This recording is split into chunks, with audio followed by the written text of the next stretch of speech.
There are few virtues I admire more than resilience and a commitment to work toward preparing for success even while I am going through struggle. And I do every morning begin these daily journals with a video showing you how this book, the Earning Freedom Daily Journal, can be of help to anybody who is going through a challenging time.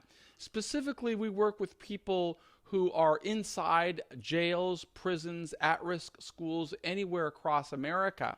And in this book, it really shows a self-directed lesson plan that people can use to work towards success. I am excited today to share with you an individual that I just met through YouTube that is using these same techniques to build his life. And so I'm going to have to do a little bit of blurring because I don't want to give away names that I'm not authorized to give away.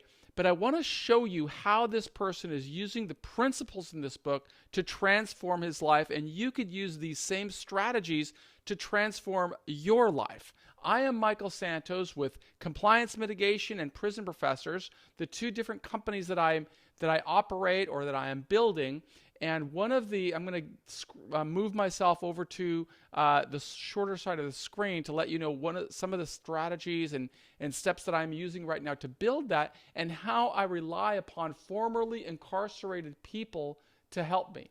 And the first thing I want to share is this dialogue of communications that I got from a young man by the name of Josh Did It. And it's okay for me to use his real name because he used his real name right here when he sent me a message. And that message was right here. Josh Did It. He commented, "I did 6 years in prison and got out a few years ago.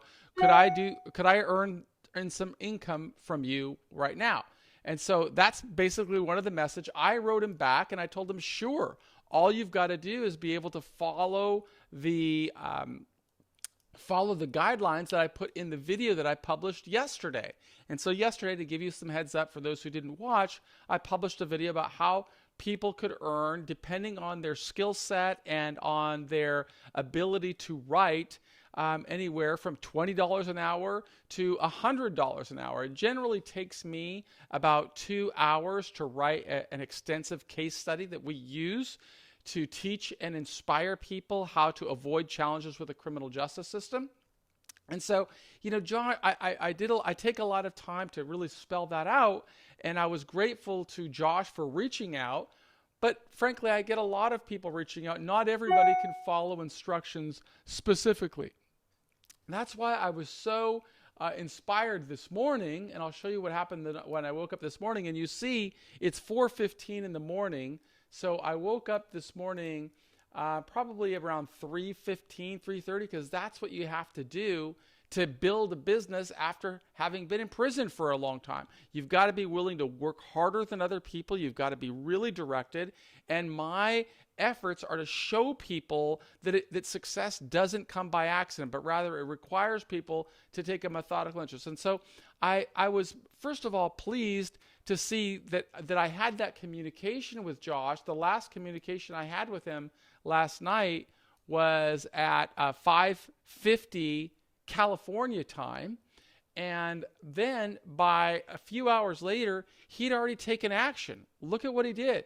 Attaches the case study and W-9 and other forms.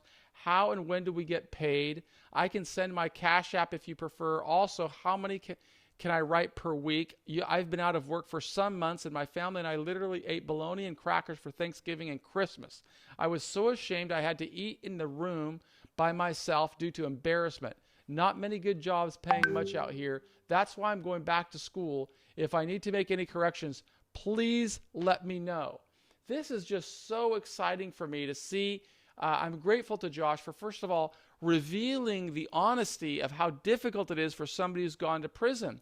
I mean, he wrote me back last night. One of the things he wrote me was, "Good evening. My name is Joshua McCarty. I did 6 years in state prison. I subscribed to you on your YouTube channel. I was wondering if I qualified to write case studies." He wrote here, I wrote, "Anybody could write a case study. I'm paying $200 for anybody that can write one." He wrote, "Thank you. What do you want me to write about?" He wrote, I'll get right on it. It is amazing that you did almost 4 times as long as I did in prison and found a way to generate income. I have been free for several years and I'm still struggling financially, even with a degree. And I just really admire somebody like Josh. So one of the things, the first thing that I'm going to do right now is go into an app that I have, and you can watch me do this right now just to show what an incredible commitment he has made. I want to make that same commitment. I haven't gone through his entire article yet, but I do want to start off by sending him a check from my company. His name is, did he give me his name and his email? I believe that he did. I want to see what he gave me here. Yes, he gave me his name is Joshua McCarty. So I am going to pull this over right here so that you can see what I am doing. His name is Joshua MC. And this is the way the world works right now. You can just do everything in digitally. So that's why I work from home. I just do everything I can right from this computer.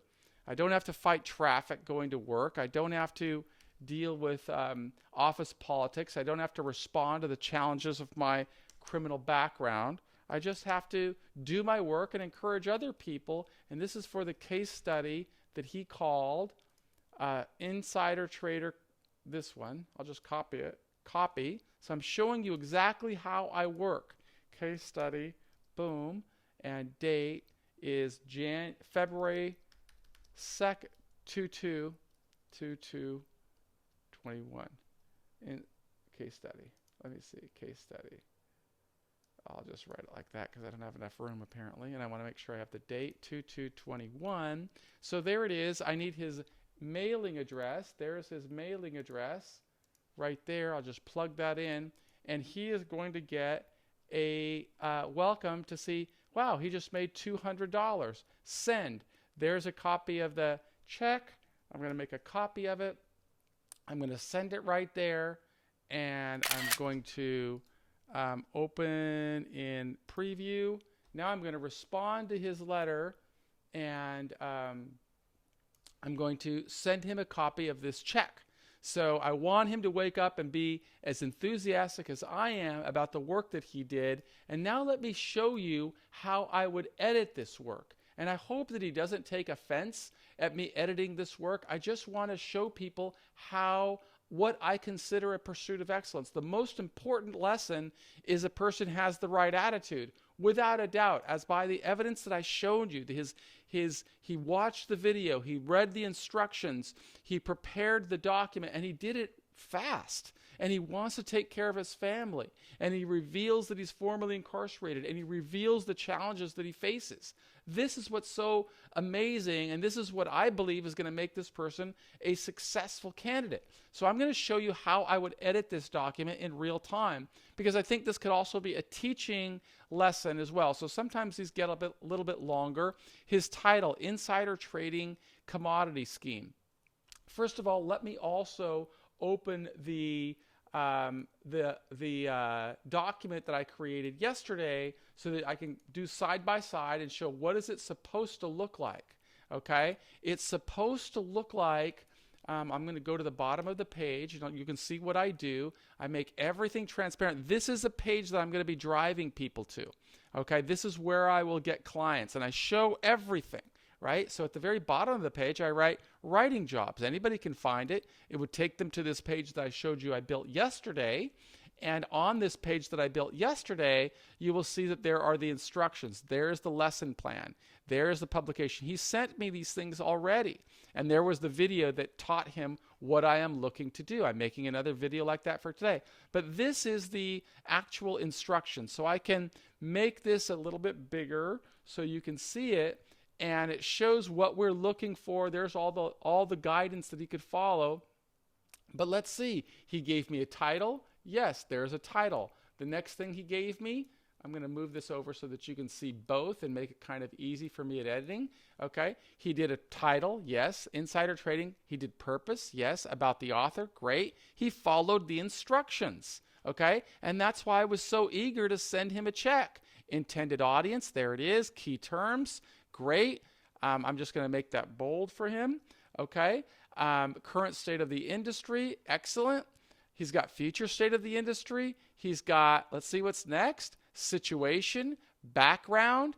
He followed the instructions. That's like the first lesson for anybody who is interested in building a career.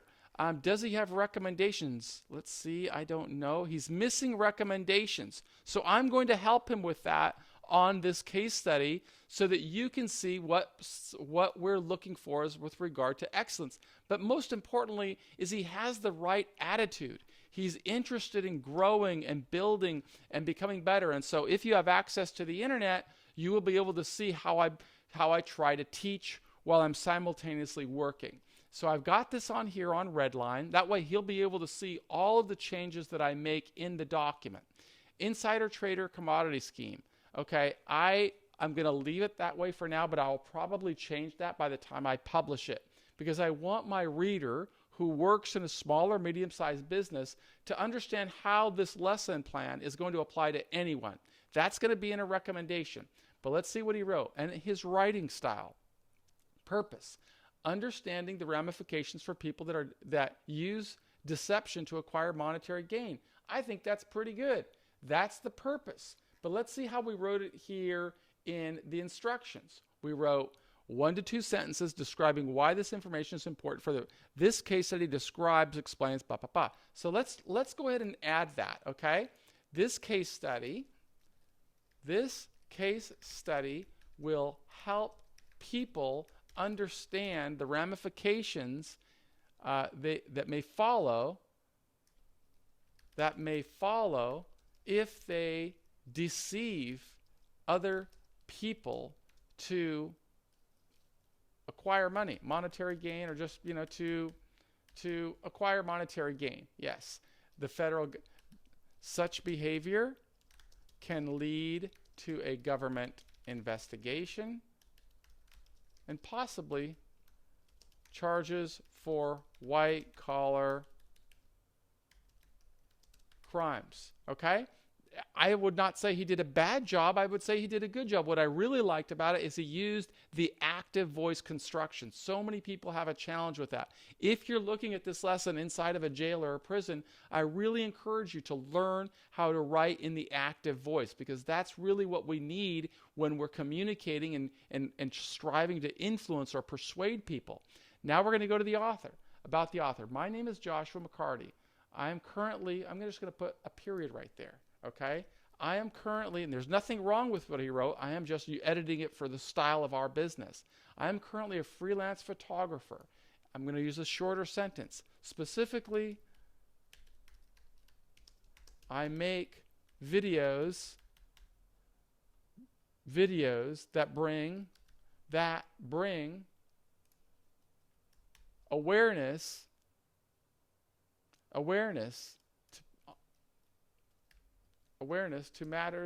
to subject matters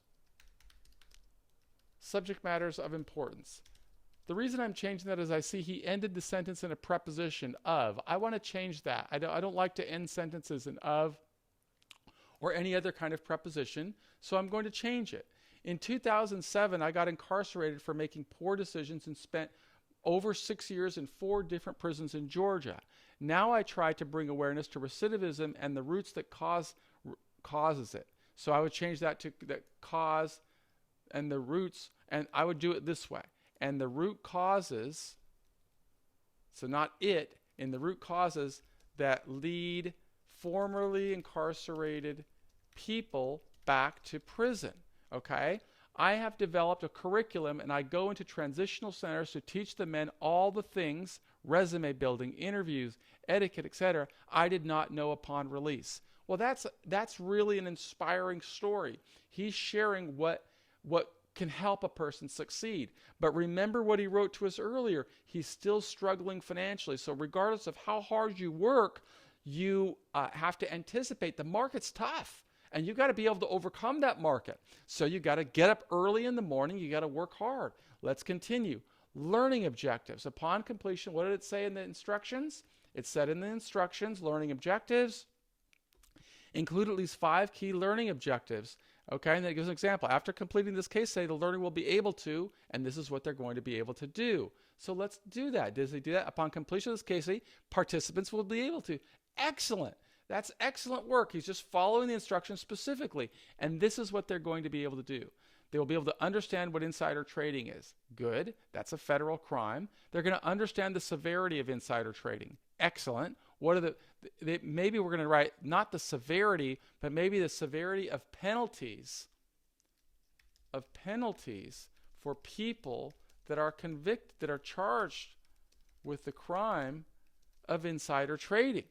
Describe the disciplinary actions for being guilty of conspiracy. Excellent. This is important. Most people who are convicted of white-collar crimes don't really understand what they're facing, and the more knowledge the more information we provide, the better we educate the workforce.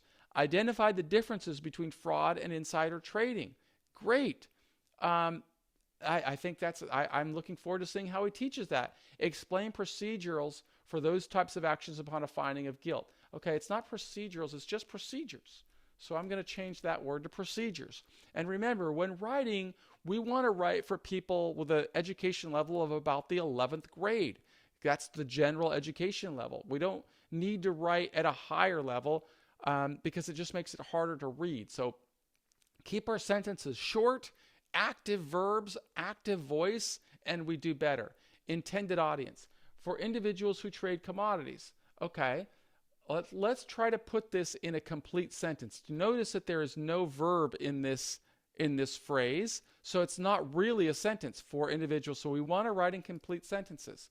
We wrote this case study to teach and inspire people who work in the financial services industries.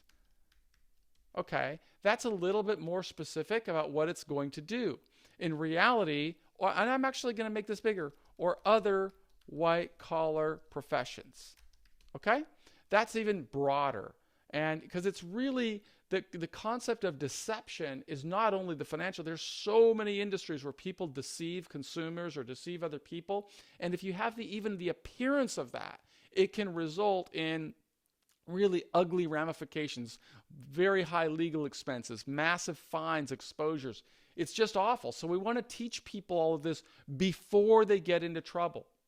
And then we've got here securities, commodities, investments, and fraud. So securities, commodities, investments, fraud. Also, I would say insider trading is going to be a key term.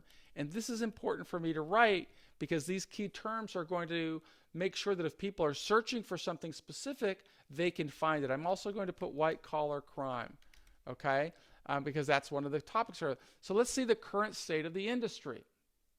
Okay, this is really where we are today. Insider trading is becoming more and more common in the business world. Excellent sentence. Short, sweet, true. For some people, the money they currently make is never enough. Okay, I would break that as a sentence, right? And they think of ways to increase their wealth, whether legal or illegal. That's not bad, and that's a style preference, right? It's not necessary.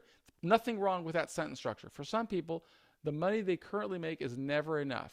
Some people, you could make it a little stronger, I think, by writing some people feel as though they never make enough money. The reason that I would have done that is I always want to get rid of the weak verbs. And this verb right here is a weak verb. This is what we call a to be verb, right? If you look at that, see the is, right? That is a to be verb.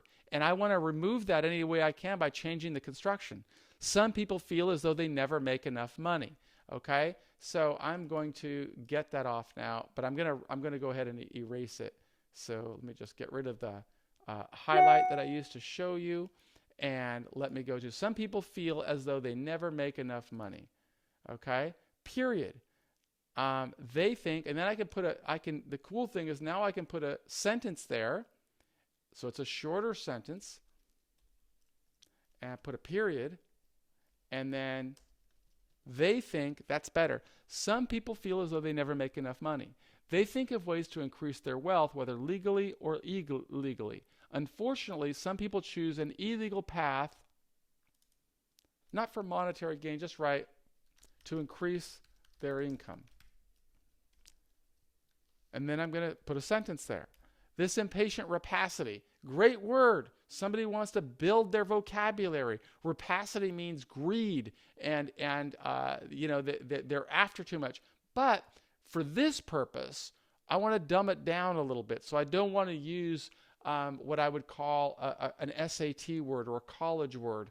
I would choose to use a simpler word for the purposes of teaching in this case study. There's sometimes that rapacity is a great word, but not here for my purposes. So I'd write, this impatient causes the misfortune of others and ultimately their downfall. Okay, well, let's say we're doing here the current state of the industry to increase their wealth.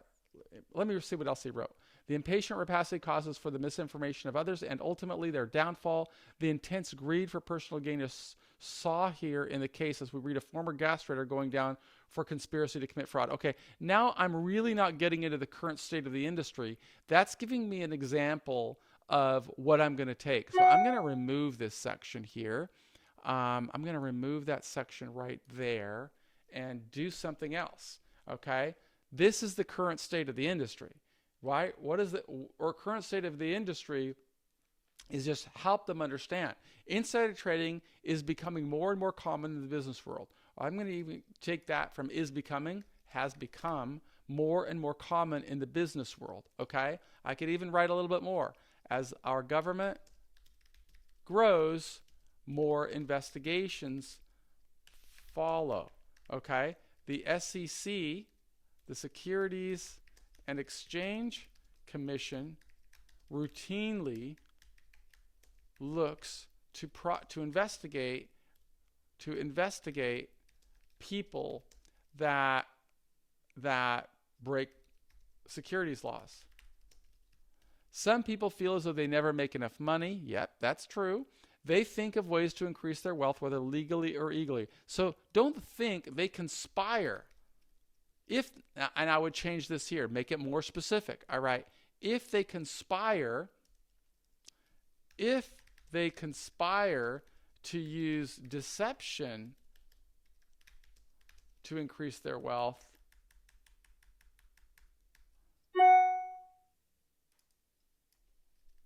they may face significant challenges. Okay?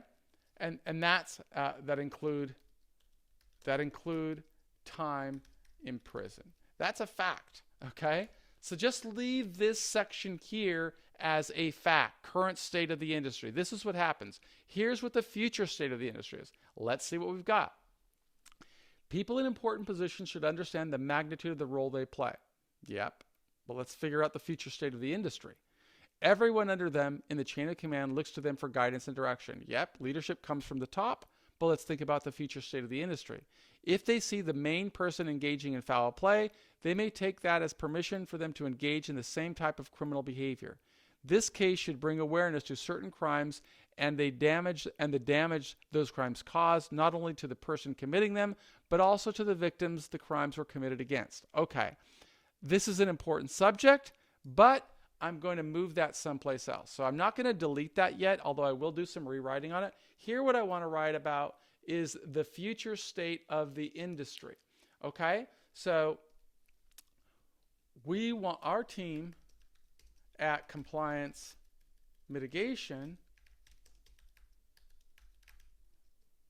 wants to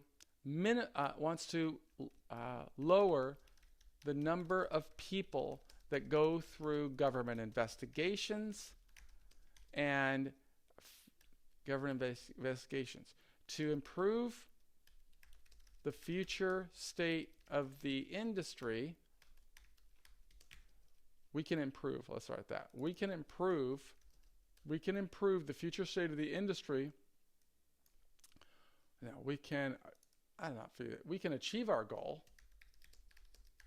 by creating case studies that profile the consequences for people that faced government investigations and investigations and charges for white-collar crimes. We specifically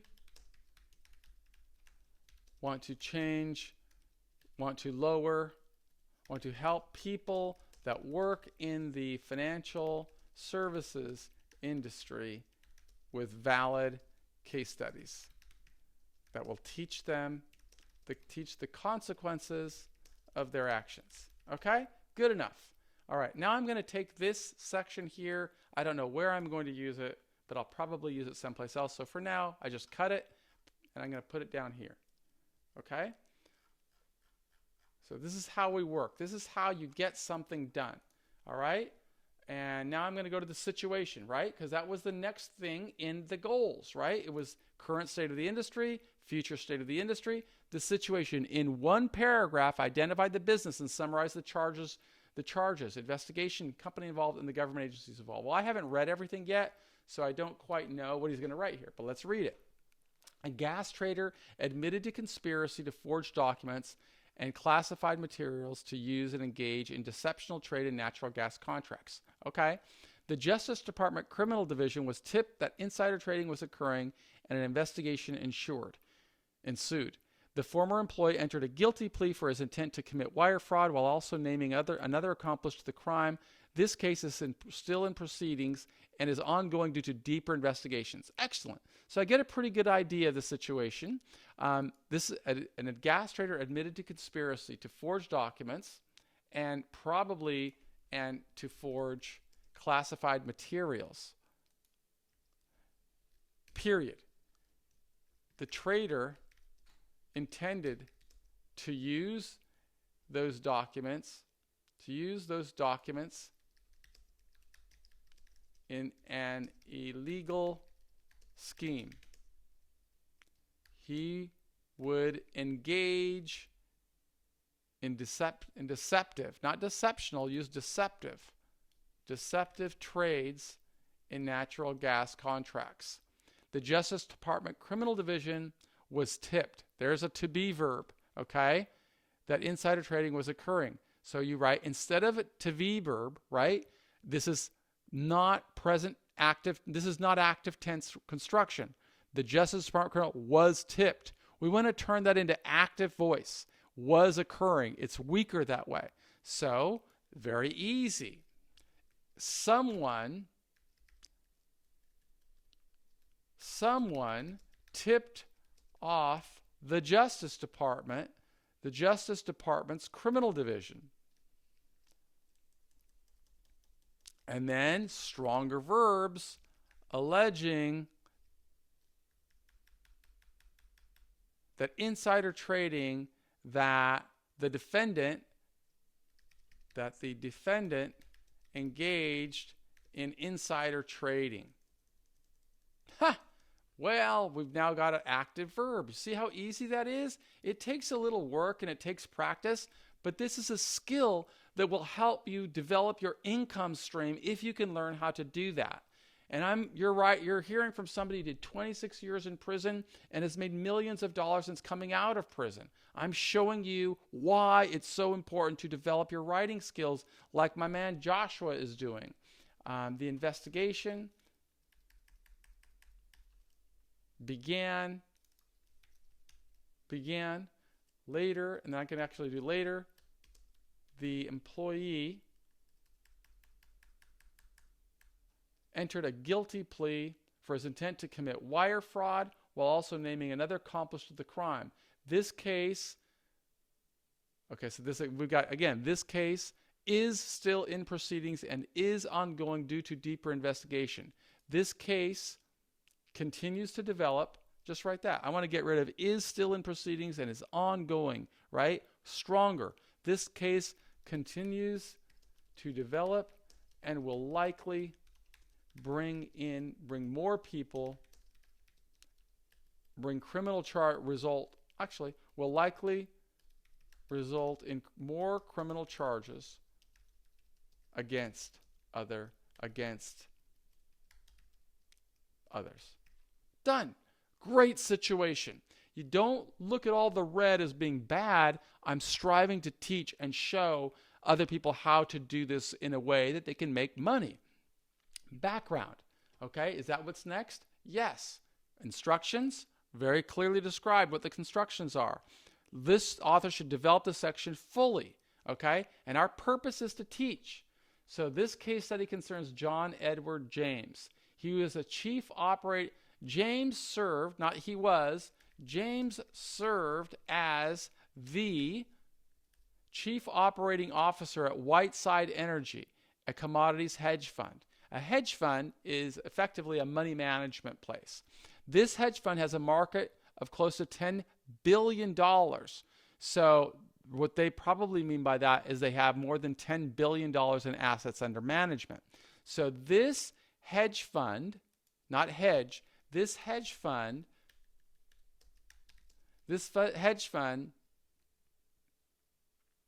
has approximately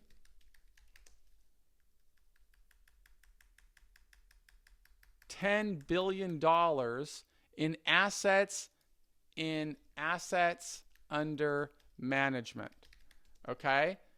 The hedge fund industry, let's talk a little bit about the hedge fund industry because some people don't really know what it does. So let's describe it. The hedge fund industry strives to manage assets for other people. And clearly, Whiteside Energy was a dominant player, had a massive market share. Okay? So just a little more clarity to the background. But he did fine. Based on the press release, do we have the press release here? I don't know if he gave us the press release. Yes, he actually gave us the press release. Kudos, good work. So I could go to the press release and learn a little bit more, but I'm just going to work with what he has. Based on the press release, Mr. John, he's just James, the defendant, right? Because now he's a defendant. So I'll just write Mr. James. I'll write John Edward James. In fact, I'm going to use that word also as a key term because people may be looking up for this guy. So I'll use his name as a key term because he's in there a couple of times. I will also use what was that called? Whiteside Energy? Whiteside Energy. Okay, that's good. All that is a good key term. People might be looking for that. So I'm thinking as I go. Okay, let's go back down here to background. Based on the press release, John Edward James forged certain documents and other non-disclosed material for the sole purpose of deception. Okay, and certain documents and other based on John Edward James forged certain documents and other non-disclosed material. Period. Right? That's okay. For the sole purpose of deception. Okay? I would put it this way. He forged those documents in a scheme, in an illegal scheme, in a fraudulent scheme to deceive others. Period. And for insider trading, he and others would rely upon those deceptions to profit, to earn illicit profits through insider trades in the commodities market. Okay? There you have it. Probably that's what's going on. But I'll edit it later after I read the press release. I just want to show you. Mr. James set up illegal prearranged trades that generated close to $1 million in illicit proceeds. Okay, so that's a fraud. Okay, during the initial investigation and confession, I'm going to take out Mr. Too many Misters there for this guy. John Ed James admitted that there was another companion in the scheme. John admitted that he conspired with another person in his scheme. Oh, let's just go in his name named. Let's just put that he conspired with, let's put the guy's name right there. X. He conspired with Marcus Schultz, who also profited from the illegal scheme. Okay?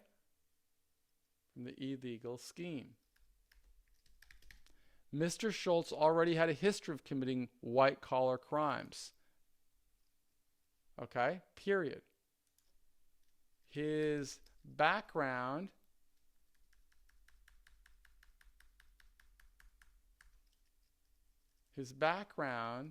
revealed that Schultz pleaded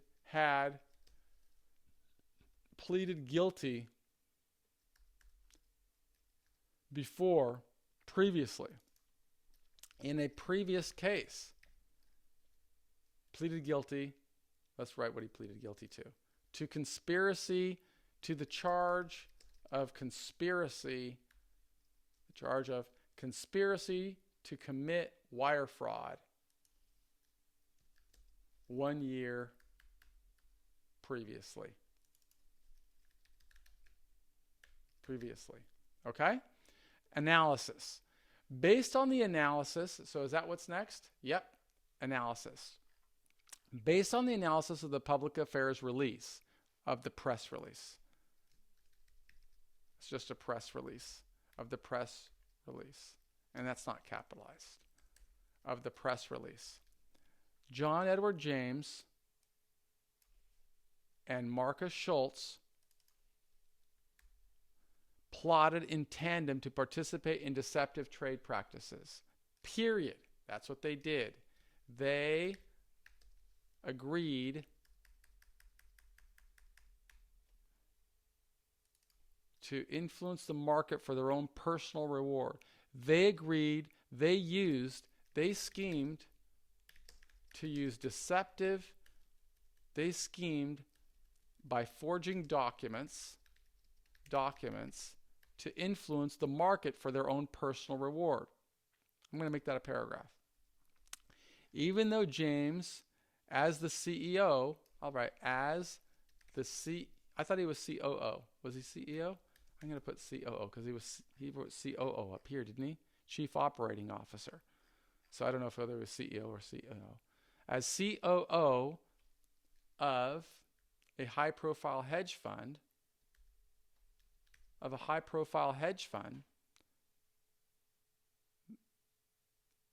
as CEO, as James had, let's write, James had a duty and a responsibility to treat his clients ethically. He failed. He failed. Apparently unable to control his inner greed. Completely disregarding this honorable duty to conduct business in a truth, by disregarding his duty to conduct business in a truthful and integral way, he plotted. He faced severe consequences. He plotted on the ignorance of others to stack the deck in his favor. Okay, so this is an analysis. Okay, so I'm going to write a little bit more about the analysis here of what happens. Many people start their careers with the intention of doing well. Something in the marketplace tempts them to really let go, abandon their duty and responsibility to abide by the law and by the principles of good character.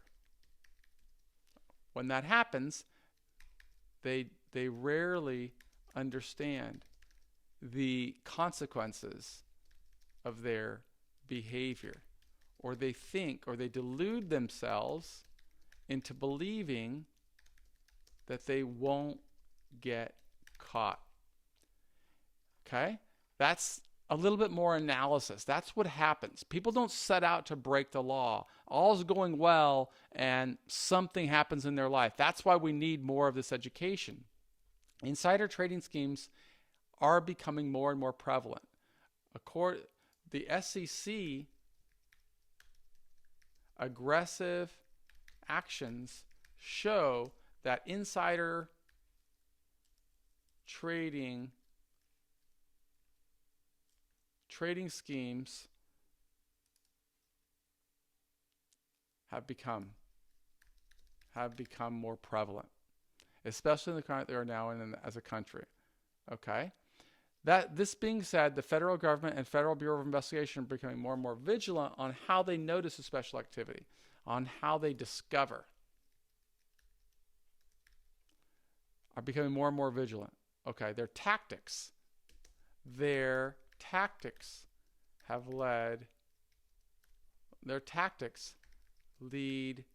to their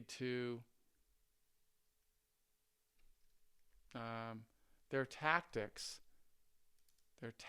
what do their tactics do? Their tactics result in the discovery of more suspicious trading activity and more investigations. Boom. That's a fact. Okay. During Mr. James's guilty plea, during Mr. James, that's ownership, so we want to have an apostrophe. During James's guilty plea, judicial proceeding to plead guilty, he also pointed out as accomplice, he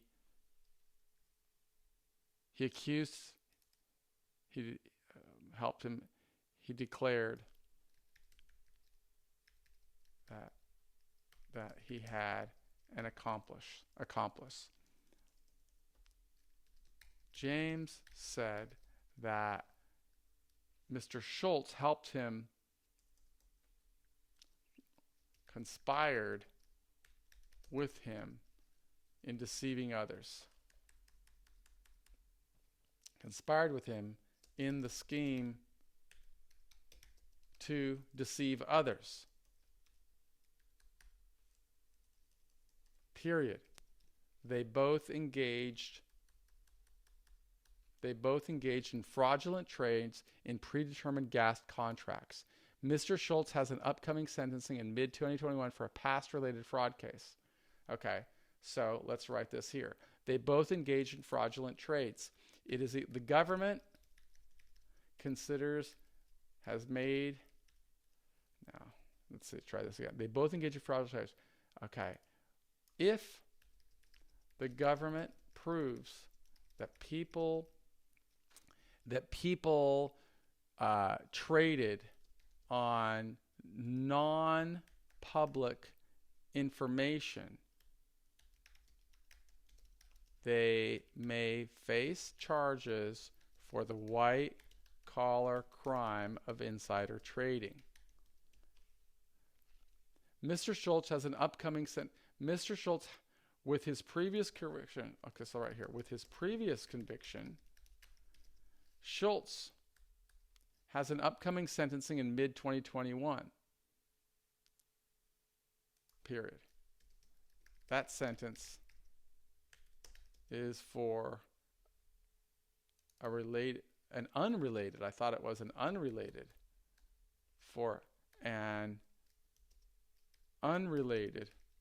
fraud case. Okay. The new criminal charges will complicate matters regarding sentencing. Both he and Mr. James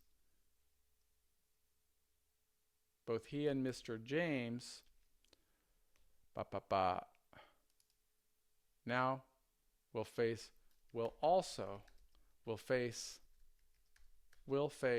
additional sanctions for the new criminal conduct. There we go. Since Mr. James cooperated with his admission of guilt, he also helped the FBI target another defendant, Mr. Schultz. Okay. Puts a period. The cooperation and assistance may help him acquire sympathy from the courts and receive a lower sentence. Yeah, it's true. I don't know that it gets some sympathy. I'll just put James's cooperation agreement may result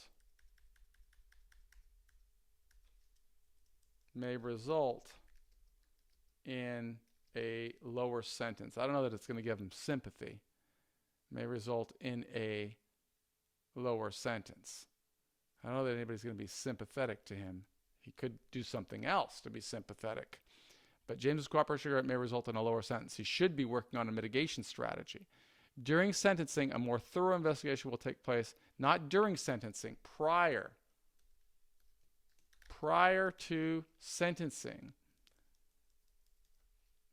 The government will conduct a more thorough investigation to see if there have been any monetary exchanges, a more thorough investigation to assess the amount of loss, which will influence sentencing.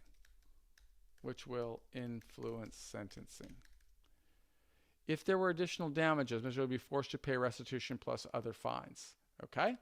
Even with an admission of guilt to wire fraud, Mr. James can still face more than 10 years in prison due to his role in this case. Okay, so there was that sentence that I cut. All right, I think that's the analysis. I think that's fair. That's a pretty good analysis. It's pretty lengthy. People can learn from that. But I'm noticing that there's not a recommendation, right? So the last thing we're supposed to conclude with is a recommendation before the quiz. So let's put a recommendation. Recommendation.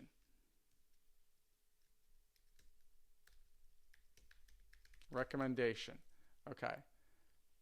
Boom, boom.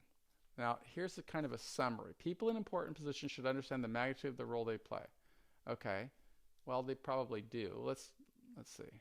Everyone under them in chain of command looks to them for guidance and direction. If they see the main person engaging in foul play. Okay, let's say people that have high levels of authority within an organization play an essential role. Play an essential role in setting the tone. Okay? That's true. And this guy, as an officer, set the tone. Everyone under him, people lower, people look to authority figures in the chain of command for guidance and direction. Yep, that's true. If they see the main person engaging in foul play, others see that behavior, others perceive that behavior as permission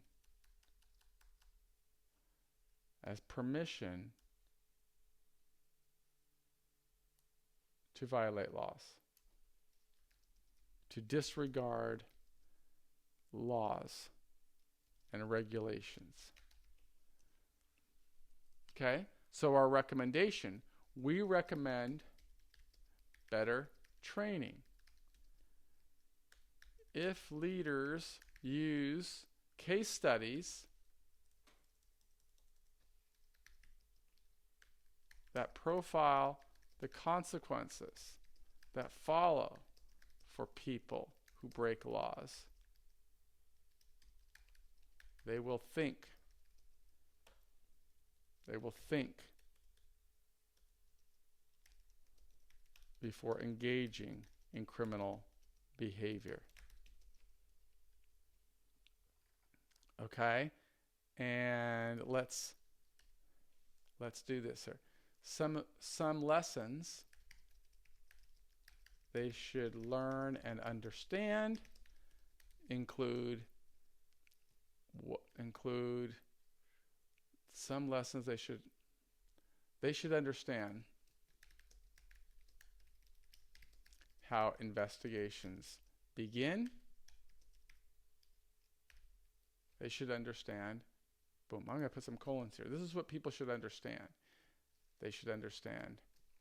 Let's put one of these. How investigations begin. Can I do that? I guess I can't do that. How investigations begin. What penalties. The penalties that follow.